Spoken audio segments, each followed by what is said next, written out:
اسے نباز ہونا چاہیے ان انسانوں کا جو اس سے کچھ حاصل کرنے آتے ہیں، اور اگر اس میں سے کسی خوبی میں بھی کوئی کمی ہے تو کمال حاصل نہیں ہوگا۔ اس کے علاوہ اس کا ایک پرائیویٹ زون ہے خدا اور اس کے درمیان، اس کے اپنے دین اور اس کے درمیان، اس کے اپنے شیخ اور اس کے درمیان۔ پھر ایک اور زندگی ہے جو نجی زندگی ہے، خاندانی زندگی ہے۔ اس کے بعد ایک زندگی ہے جو سماجی زندگی ہے۔ مطلب تصور فرمائیے نا، لوگ آسان سمجھتے ہیں مسلمان ہونا۔ ان سارے معیارات پر پرکھ لیجئے اس عظیم شخصیت کو جس کا نام لیتے ہی ایک فرحت کا احساس ہوتا ہے۔ وہ عہد جس میں حضرت ضیاء الامت مصر سے تشریف لائے واپس، اور آپ نے عزم کیا کہ ان کے آباء و اجداد نے دارالعلوم کا جو کام شروع کیا ہے اسے نئے انداز میں آغاز کرنا چاہیے، تو اس میں درسیات میں ایک سے بڑھ کر ایک بڑا عالم موجود تھا، اور وہ علماء خود حضور ضیاء الامت کے بھی اساتذہ میں سے تھے، مثلا مولانا عطا محمد بندیالوی رحمۃ اللہ تعالی علیہ۔ یعنی درسیات میں جب بہت بلند قامت درخت ہوتے ہیں، چھتنار ہوتے ہیں، تو ان کے نیچے چھوٹے پودے پنپ نہیں سکتے۔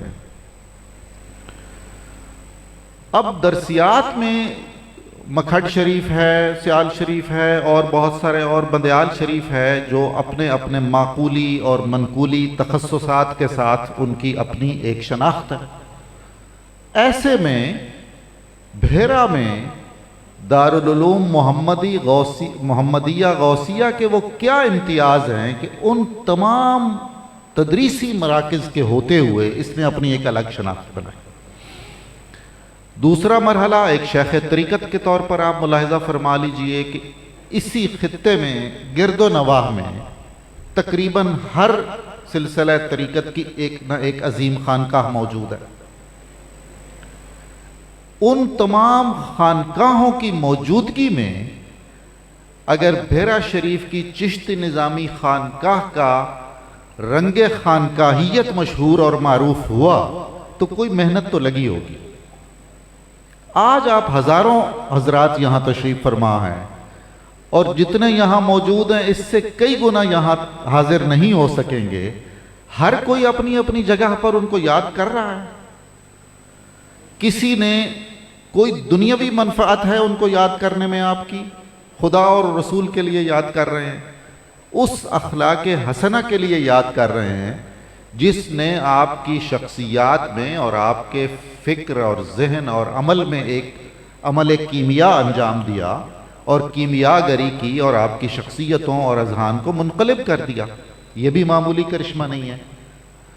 آپ کے صاحبزادگان عالی شان یہاں تشریف فرما ہیں سارے، بہت سارے علماء، مشائخ اور دیگر فنون میں ماہر افراد آپ دیکھتے ہیں کہ وہ خود تو ایک علم میں، ایک فن میں، ایک شاخ میں عظیم الشان ہیں۔ وہ چیزیں، وہ خوبیاں، وہ علوم، وہ فنون اگلی نسل میں منتقل نہیں ہوئے۔ یہاں بھی آپ دیکھ لیجئے کہ وہ جو خدا کا کرم ہے حضرت پر، اس کا یہ بھی مظہر۔ ہمارا جو نصاب ہے درس نظامی کا، سچ یہ ہے کہ وہ عرصہ دراز سے اپنی افادیت تدریجاً کھو رہا تھا، اور فضا یہ تھی کہ اگر یہ کہا جاتا، میں آج جہاں اعتماد سے جو جملہ کہہ رہا ہوں بغیر خوف اور خطر کے، 60-70 سال پہلے یہ ممکن نہیں تھا۔ ایک بہت ہی محترم ہمارے سروں کے تاج ہیں وہ سارے لوگ جو اپنے نقطہ نظر سے اخلاص سے سوچتے تھے کہ درس نظامی کا یہ جو نصاب مولانا نظام الدین نے مرتب کیا ہے، یہ امکانی طور پر قیامت تک اسی طرح رہے تو یہ شاید خدمت دین ہے۔ ایک شخص، اچھا بڑی بات ضروری ہے تو میں عرض کر دیتا ہوں، تجدید اور احیاء کا خیال اوسط درجے کے ذہین آدمی کو نہیں آتا، اس کے لیے عبقریت ہونا لازم ہے، اور عبقریت میں جزواً شامل ہے تجزیاتی فکر. یہ تمام صفتیں موجود تھیں، متشکل تھیں، مجسم تھیں، تو آپ نے بغیر بلند آہنگ نعرہ لگائے کہ درس نظامی کو اپ ڈیٹ ہونا چاہیے، آپ نے اس طرح سے اپنے نصاب میں وہ تعمیری اور مقصدیت سے بھرپور تبدیلیاں کی جس کی گواہی آپ سارے یہاں موجود ہیں، اور وہ ساری گواہیاں بہت ساری یہاں موجود بھی نہیں ہیں. اگر وہ نباز وقت نہ ہوتے تو شاید وہ ہم جیسوں کی طرح بہت بلند آہنگ نعرہ لگاتے اور بہت زیادہ مخالفتوں کا سامنا کرتے، اور نتیجتاً وہ جو اخلاص سے اور بالکل فکری بنیاد پر ایک حسن نیت سے تجاویز دی گئی تھیں وہ عملی شکل اختیار نہ کر سکتی. میں ایسے کئی مباحث کا خود تو گواہ نہیں ہوں، لیکن متوارثاً مجھے پہنچی ہیں ایسی بہت سارے مباحث جو سیال شریف میں ہوئے، جو بھیرا میں ہوئے، جو میرا بھی گاؤں قریب ہے معظم آباد وہاں بھی ہوئے، کہ معقولات کا حصہ درس نظامی میں کتنا ہونا چاہیے. اگلا مرحلہ یہ وہ عہد ہے کہ ہمارے بڑے بڑے علماء اور مشائخ تمام تر عظمت کے باوجود ایک بنیادی سکل سے کسی طرح دور تھے، توجہ کا مرکز نہیں بنا سکے تھے، اور وہ تھی تحریر، فن تحریر اور تصنیف. میں مسلک پرست نہیں ہوں، ایک مسلک کا ہوں اور اپنے مسلک پر قائم ہوں، لیکن انورٹڈ کاماز میں مسلک پرست نہیں. لیکن سمجھانے کے لیے مجھے یہ عرض کرنا ہے کہ وہ مسلک جس کا میں ترجمان ہوں، جس عمر میں تھا اس عمر میں ہمارے کسی عالم دین اور کسی شیخ طریقت کی کوئی ایسی اردو میں کتاب نہیں تھی، نہ تفسیر، نہ حدیث، نہ سیرت، نہ فقہ، نہ تذکرہ علماء یا تذکرہ مشائخ نام سے، جس سے ہم جیسے ان لوگوں کی تشفی ہو سکتی تھی جو کالجوں میں پڑھ رہے تھے، جو کسی طرح سے درس نظامی میں داخل ہوئے، چھوڑ گئے یا داخل ہی نہیں ہوئے، وہ انگریزی تعلیم کے سسٹم میں پڑھ گئے، مگر انہیں اپنے دین کو سمجھنے کے لیے، اپنے اکابر کو سمجھنے کے لیے، دینی فکر میں اپنے اجداد کا موقف سمجھنے کے لیے کچھ مواد چاہیے تھا، کوئی مواد نہیں تھا. تو دوبارہ عرض کر رہا ہوں کہ بغیر کوئی بلند آہنگ اعلان کیے ایک فرد واحد نے ایک ایسی تفسیر رقم کی جس کا نام ضیاء القرآن ہے، جو ہماری تفسیری فکریات کا ستون ہے. اسی بزرگ نے، اللہ تعالیٰ ان پر کروڑوں رحمتیں فرمائے، ضیاء النبی، مطلب اس کی جو علمی جہت ہے وہ تو چھوڑیے الگ، میں اس پر کیا کمنٹ کر سکوں گا، میں کہ تو بالکل عالم نہیں ہوں. اس کی جو ادبی جہت ہے، اس کی جو لسانی خوبیاں ہیں، حضرت ضیاء الامت کی نثر کی جو خوبیاں ہیں لسانی اور ادبی، ان پر پاکستان کی کئی یونیورسٹیوں میں تھیسز لکھے جا چکے ہیں، جن میں سے 2 کی رہنمائی میں نے کی ہے استاد رہنما کے طور پہ. اور اس نثر کا کمال، یعنی بالکل یہ کہنے میں کوئی بات نہیں ہے کہ غیر معمولی سلیس اور نوجوان نسل کو جس کے مسائل مختلف ہیں، اردو میں ایسی نثر جو اس کو ایڈریس کرے، وہ مولانا سید ابو العلا مودودی کی تھی. ہمارے ہاں ایسی کوئی نہیں تھی. تو ضیاء النبی اور ضیاء القرآن نے ہم سب کی اور میرے ہم عمر اور بعد کی بھی کئی نسلوں کی وہ تشفی کی جو ہمیں کہیں سے حاصل نہیں ہو سکتی تھی. اس کا ایک ایک لفظ ایسا ہے جس میں علم، میں پھر کہہ رہا ہوں کہ مجھے علم پر میری بساط نہیں ہے کہ میں گفتگو کر سکوں، اگرچہ بساط دوسرے پہلو پر بھی نہیں ہے جس پر میں عرض ضرور کروں گا. وہ یہ ہے کہ حضرت کی جو تصانیف ہیں وہ خوشبو عشق میں بے نظیر ہیں.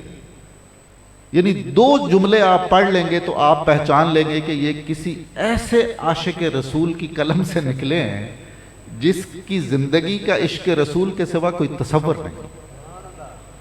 اس کا عالم ہونا، اس کا صاحب اسلوب نثر نگار ہونا، یہ الگ مباحث ہے. یہ آپ جائزہ لے کر دیکھ لیجئے گا.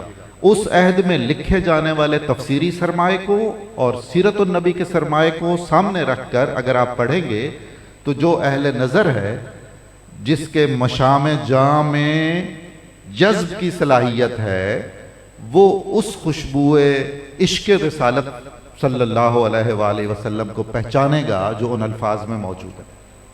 اور آخر میں اس حوالے سے مجھے عرض کرنا ہے کہ یہ ساری جہتیں اپنی جگہ پہ مسلم، لیکن جو بہت عظیم الشان جہت ہے وہ ہے ایک ایسا انسان اور ایک ایسا مسلمان جس کو دیکھ کر آپ یہ یقین کر سکیں کہ خلق محمدی کا جو بیان ملتا ہے ہمیں احادیث میں وہ یقیناً سچا ہے. اگر 1400 سال بعد اس خلق کی، اس اخلاق حسنہ کی ایسی خوبصورت منور مثالیں موجود ہیں، اس کا مطلب ہے کہ وہ کیا شان ہوگی جن کے نام لیوا یہ ہیں. وہ جو ہے نا کہ پھل کو دیکھ کے درخت کی پہچان کرنا، یہ عاشقان رسول کی یہ پہچان ہے کہ ان کو دیکھ کر قرآن اور سنت کے معانی اور مفاہیم کھلتے ہیں. میں آپ کے عظیم الشان صوفی ہونے کے حوالے سے ایک دو باتیں عرض کر کے اجازت چاہتا ہوں اور شکریہ ادا کروں گا کہ یہ میری عزت افزائی کی گئی ہے اور میری سعادت میں اضافہ کیا گیا ہے کہ مجھے آج یہاں حاضری کی توفیق ملی ہے. جسٹس جاوید اقبال، جسٹس جاوید اقبال جو علامہ اقبال کے بیٹے تھے، بہت ہی پڑھے لکھے آدمی تھے اور اپنا ایک ان کا نقطہ نظر تھا. میری ان سے کوئی محبت وغیرہ ہوئی اور عقیدت ہوئی تو کسی نہ کسی طرح مجھے یہ سعادت ملی کہ میں نے ان کا جنازہ پڑھایا. وہ فرمایا کرتے تھے مجھے جسٹس جاوید اقبال کہ یار سچی بات ہے، پیر محمد کرم شاہ الازہری سے ملنے کے بعد میں نے سنجیدگی سے سوچا کہ خدا بھی ہو سکتا ہے اور رسول بھی ہو سکتا ہے.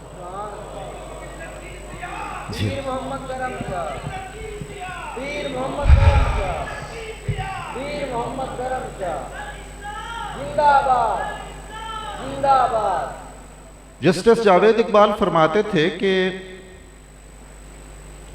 میری جس طرح کی بھی زندگی تھی اور جو بھی میرے اعمال تھے اور جو بھی میرے نظریات تھے وہ کوئی چھپے ہوئے نہیں تھے. باوجود اس کے ایک شخص جو نہایت محترم ہے، وہ جب تک میں ان کو نظر آتا رہتا تھا وہ بیٹھتے نہیں تھے، پیر محمد کرم شاہ، اور وہ یک طرفہ محبت مجھ سے کرتے تھے. اور ایک بار میں نے عرض بھی کیا تو انہوں نے کہا کہ آپ سے محبت تو ضمنی ہے، اصل میں تو اقبال سے محبت ہے. سبحان اللہ. کیا بات ہے بھائی، سبحان اللہ سبحان اللہ. ان کی جسٹس جاوید اقبال کی ایک سوانح عمری ہے، عجیب اردو میں سوانح عمری ہے ملامتی انداز کی، اپنا گریباں چاک.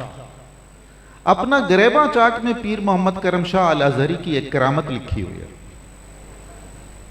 انہوں نے کہا میں نہیں مانتا کہ جو کچھ سائنس کے دائرے میں ہے وہ درست، سائنس سے ماورا جو کچھ ہے جس کو عقلیات اور جدید سائنس اتھینٹیکیٹ نہیں کرتی وہ میرے نہ تجربے میں تھا اور نہ میرے تخیل میں تھا اور نہ میرے عقائد میں تھا.